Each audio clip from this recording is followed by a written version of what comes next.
अभी अभी काम से लौटे टॉम ने अचानक हैरानी से देखा कि बाहर आसमान में कुछ अजीब सा बदलाव हो रहा है। वो साफ साफ देखने के लिए तुरंत अपने घर के बैकयार्ड में भागा, लेकिन उसने देखा कि पूरे कस्बे के आसमान को एक घनी काली धुंध ने घेर लिया है। उसे सबसे ज्यादा अजीब यह लगा कि उसके आसपास अचानक जो तेज हवा चलने लगी थी वो विज्ञान के सारे नियमों के बिल्कुल उलट थी और उल्टी दिशा में तूफान के सेंटर की तरफ जा रही थी। लेकिन कुछ ही देर में वो तेज हवा भी अजीब तरीके से रुक गई, मानो किसी ने अचानक पॉज का बटन दबा दिया हो। फिर भी आसमान का वो अजीब नजारा गायब नहीं हुआ, बल्कि वो एनर्जी इकट्ठा करने लगा और तभी अचानक से वहाँ कई तेज बिजलियां गिरी। शुरुआत में टॉम को इस बात की गंभीरता का बिल्कुल भी एहसास नहीं हुआ था और न ही उसे यह पता था कि पूरे कस्बे पर एक बहुत बड़ी मुसीबत आने वाली है। जब एकदम करीब से बादलों की तेज गरज सुनाई दी, तब जाकर उसे खतरे का एहसास हुआ और वो तुरंत अपनी बेटी को लेकर कमरे में छिप गया। लेकिन वो अजीब घटना अभी रुकी नहीं थी। बाहर गिरती हुई भयानक बिजली को देखकर टॉम ने अपनी बेटी को शांत करते हुए कहा कि डरो मत, क्योंकि एक ही जगह पर 2 बार बिजली कभी नहीं गिरती। लेकिन उसके इतना कहते ही वो भयानक बिजली लगातार बिल्कुल उसी जगह पर सटीक तरीके से गिरने लगी जो पहले कभी नहीं हुआ था। बाप बेटी डर के मारे टेबल के नीचे छिपकर कांपने लगे, लेकिन बिजली का गिरना उनकी सोच से कहीं जल्दी बंद हो गया। बस कुछ ही पल में बाहर एकदम सन्नाटा छा गया। तब जाकर टॉम ने डरते डरते उठकर बाहर देखने की हिम्मत की,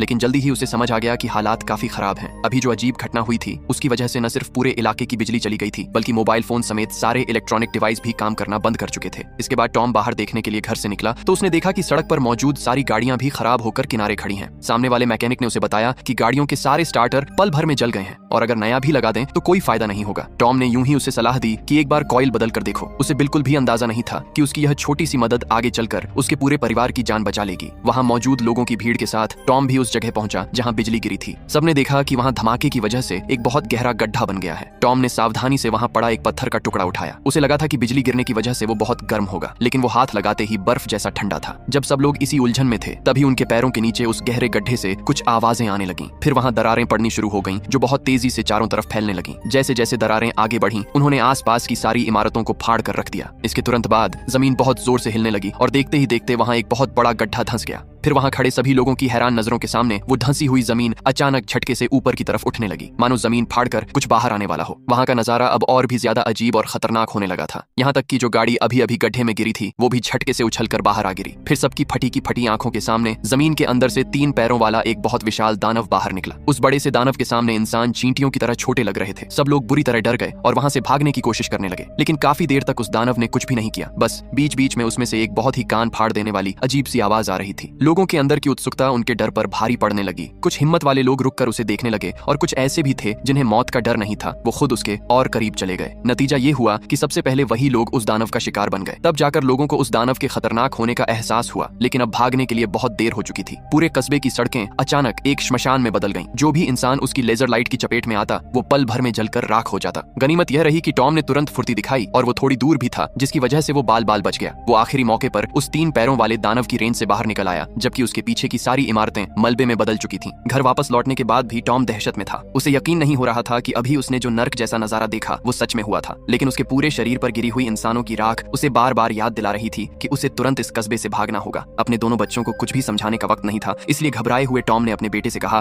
कि जल्दी से अपना सामान पैक करो ताकि वो लोग जल्द से जल्द इस खतरनाक जगह से निकल सकें। जाते जाते वो अपनी सालों पुरानी रखी पिस्तौल साथ ले जाना नहीं भूला, क्योंकि कोई नहीं जानता था कि भागते वक्त रास्ते में और क्या खतरा मिल जाए। अच्छी बात यह थी कि मैकेनिक ने टॉम की सलाह मानकर एक गाड़ी ठीक कर ली थी। अब मुसीबत सिर पर थी और ज्यादा सोचने का वक्त नहीं था। टॉम जल्दी से अपने बच्चों को लेकर गाड़ी में बैठ गया और उसने मैकेनिक को भी भलाई के नाते साथ चलने के लिए कहा। लेकिन अनजान मैकेनिक अभी भी बड़बड़ाते हुए शिकायत कर रहा था। पीछे से दानव को अपने करीब आता देख मजबूरन टॉम को गाड़ी का दरवाजा बंद करना पड़ा और उसने पूरी रफ्तार से गाड़ी भगा दी। जैसा कि उसने सोचा था, अगले ही पल पीछे की सारी इमारतें उस ताकतवर लेजर से पल भर में तबाह हो गईं। जो लोग कस्बे से भाग नहीं पाए थे उनके बचने की अब कोई उम्मीद नहीं बची थी। इस वक्त बाहर हाईवे पर सिर्फ खराब और बंद पड़ी गाड़ियां थीं। साफ था कि उस 3 पैरों वाले दानव की तबाही उनकी सोच से कहीं ज्यादा भयानक थी। जल्द ही टॉम अपने बच्चों को लेकर पास के शहर में अपनी एक्स वाइफ के घर पहुंच गया। लेकिन अजीब बात थी कि उस वक्त घर में कोई नहीं था। अपनी सुरक्षा के लिए उन्होंने तय किया कि वो रात बेसमेंट में बिताएंगे और सुबह होने पर ही कोई तरीका निकालेंगे। सच कहा जाए तो यह वाकई में उनका एक समझदारी भरा फैसला था, क्योंकि आधी रात होते ही वो भयानक अजीब चीजें फिर से होने लगीं। एक वैसी ही जानी पहचानी बिजली की कड़क से तीनों की नींद खुल गई। इसके तुरंत बाद जमीन बहुत जोर से हिलने लगी। अब हालात बिल्कुल वैसे ही हो गए थे जैसे उनके कस्बे में हुए थे। बिजली चमकने और उस कान फाड़ देने वाली आवाज के बीच टॉम तुरंत अपने बच्चों को लेकर अंदर के एक छिपे हुए कमरे में जा घुसा और लगभग उसी पल एक बहुत बड़े धमाके ने उस बेसमेंट को अपनी चपेट में ले लिया जहां वो पहले रुके हुए थे। अगली सुबह जब टॉम ने बाहर आकर देखा, तब जाकर उसे पता चला कि उस दानव के हमले की वजह से एक बड़ा यात्री विमान क्रैश होकर वहां गिर गया था। विमान के सारे यात्री गायब हो चुके थे और उनकी जगह बस उनका बिखरा हुआ सामान पड़ा था। था, लेकिन टॉम को उस मलबे में कुछ लोग जिंदा मिल गए। उसे लगा कि वो विमान के यात्री हैं, लेकिन असल में वो पास के ही एक टीवी स्टेशन के लोग थे। उनसे बात करने के बाद टॉम को उन दानवों के बारे में और भी बातें पता चली। अलग अलग जगहों से मिले कुछ वीडियो से ये साफ हो गया था कि ये भयानक 3 पैरों वाले दानव एक या दो नहीं है, बल्कि ये लगभग एक ही समय पर कई शहरों में जमीन के अंदर से निकले थे और हर जगह तबाह करके उसे मलबे में बदल रहे थे। ये दानव बहुत ही बेरहम और ताकतवर थे और जहां भी ये जाते वहां से कोई खबर बाहर नहीं आ पाती थी। न्यूयॉर्क, लंदन और वॉशिंगटन समेत दर्जनों बड़े शहर अब तक तबाह हो चुके थे। टॉम की तरह ही उस महिला रिपोर्टर का भी मानना था कि शायद ये मशीनें बहुत पहले से ही जमीन के नीचे दबी हुई थीं।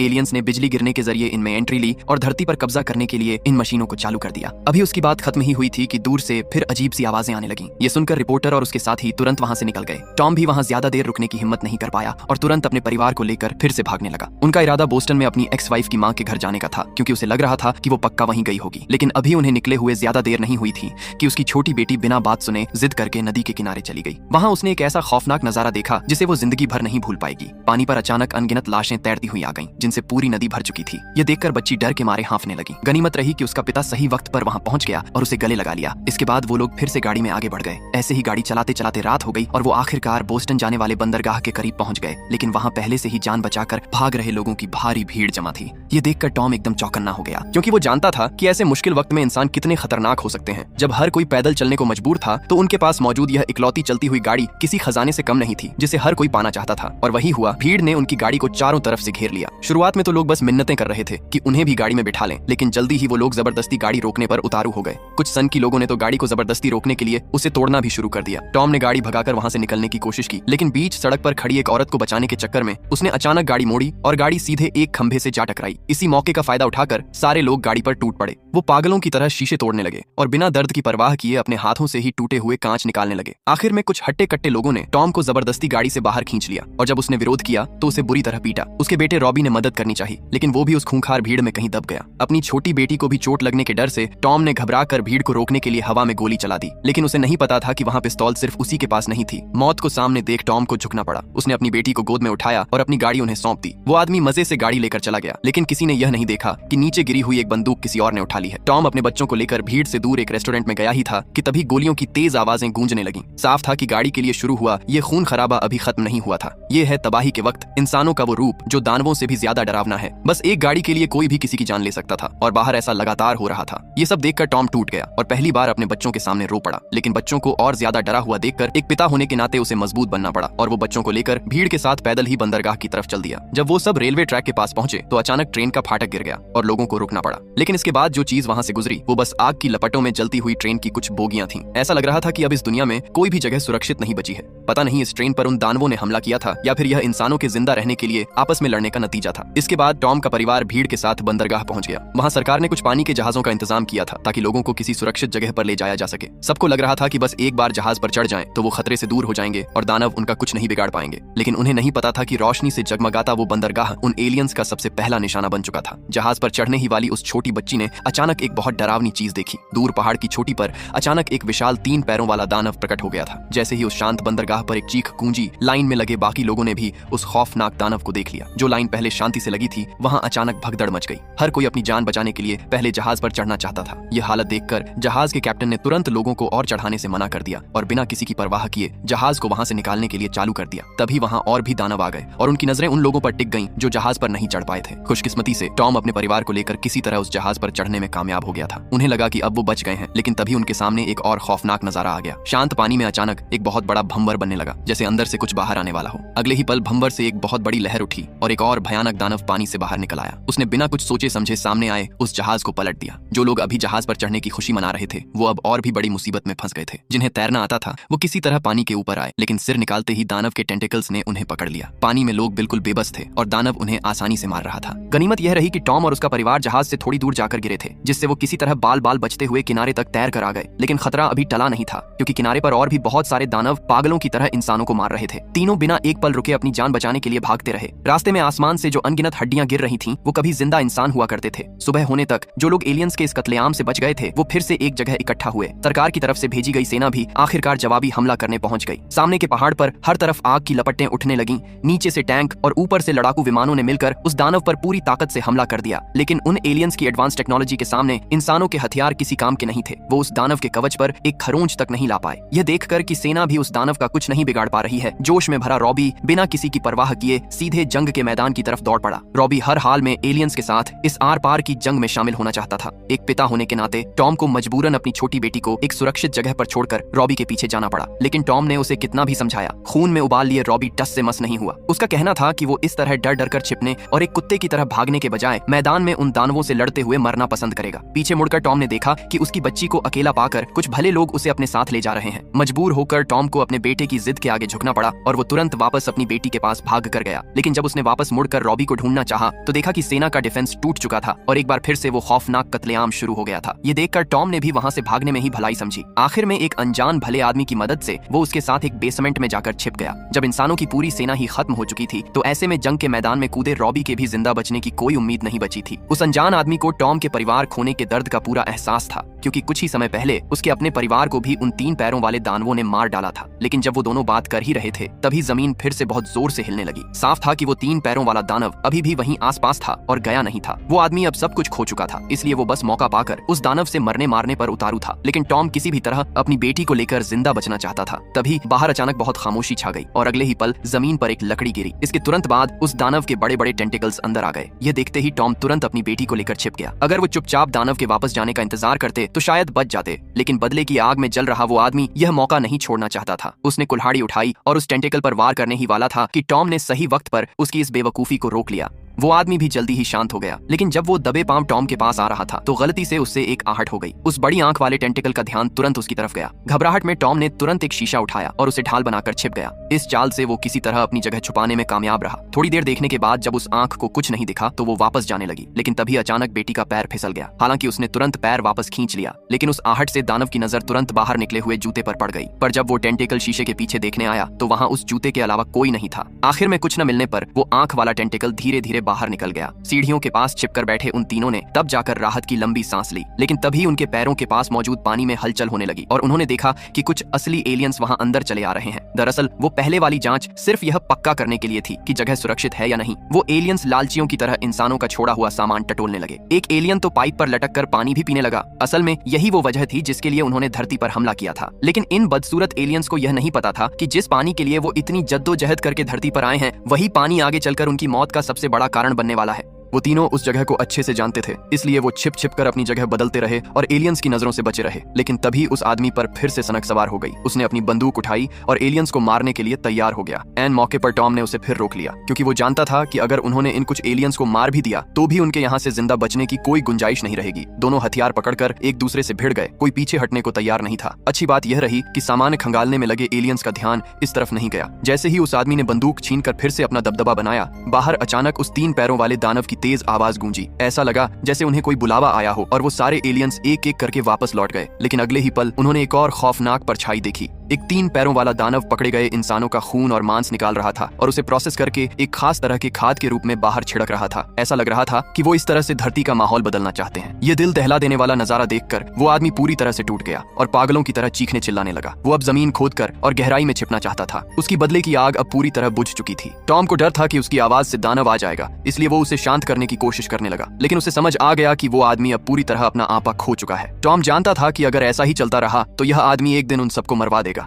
अपनी बेटी को सुरक्षित रखने के लिए टॉम को एक बहुत ही मुश्किल फैसला लेना पड़ा। उसने पहले एक कपड़े से अपनी बेटी रशेल की आंखों पर पट्टी बांधी ताकि वो इतने छोटे से उम्र में वो सब न देखे जो आगे होने वाला था। अपनी बेटी को शांत करने के बाद टॉम पक्के इरादे के साथ उस कमरे में गया और दरवाजा बंद कर लिया। लगभग 10-15 मिनट बाद अंदर से आ रही चीखने चिल्लाने और हाथापाई की आवाजें शांत हो गईं। बुरी तरह थका हुआ टॉम अकेला उस कमरे से बाहर निकला। अब जाकर बाप बेटी को थोड़ी सी शांति मिली थी। अंदर से पूरी तरह टूट चुका टॉम गहरी नींद में सो गया। लेकिन दहशत के मारे छोटी रशेल की नींद उड़ चुकी थी। जैसे उसे किसी चीज का एहसास हुआ हो हो वो धीरे से उठी और जैसे ही उसने मुड़कर देखा वो खौफनाक बड़ी आंख वाला टेंटिकल उसे ही घूर रहा था। बेचारी छोटी बच्ची डर के मारे जोर से चीख पड़ी। चीख सुनकर टॉम तुरंत उठा और अपनी बेटी के सामने ढाल बनकर खड़ा हो गया। उसने कुल्हाड़ी उठाई और पागलों की तरह उस टेंटिकल को काटने लगा, लेकिन इस दौरान उसका ध्यान अपनी बेटी पर नहीं गया, जो हद से ज्यादा डर जाने के कारण चीखती हुई बाहर की तरफ भाग गई थी। जब तक टॉम ने उस टेंटिकल को काटकर खतरा खत्म किया तब तक उसने देखा कि उसकी बेटी वहां से गायब हो चुकी है। टॉम घबराकर उसे ढूंढने के लिए बाहर भागा, लेकिन बाहर आते ही उसने देखा कि पूरी दुनिया का रंग खून जैसा लाल हो चुका है। तबाही का वो नजारा किसी नर्क से भी ज्यादा खौफनाक था। टॉम बेतहाशा अपनी बेटी का नाम पुकारने लगा, लेकिन उसकी आवाज से तुरंत एक 3 पैरों वाला दानव वहां आ गया। वो जल्दी से पास खड़ी एक गाड़ी में घुस गया, लेकिन दानव के टेंटिकल ने गाड़ी समेत टॉम को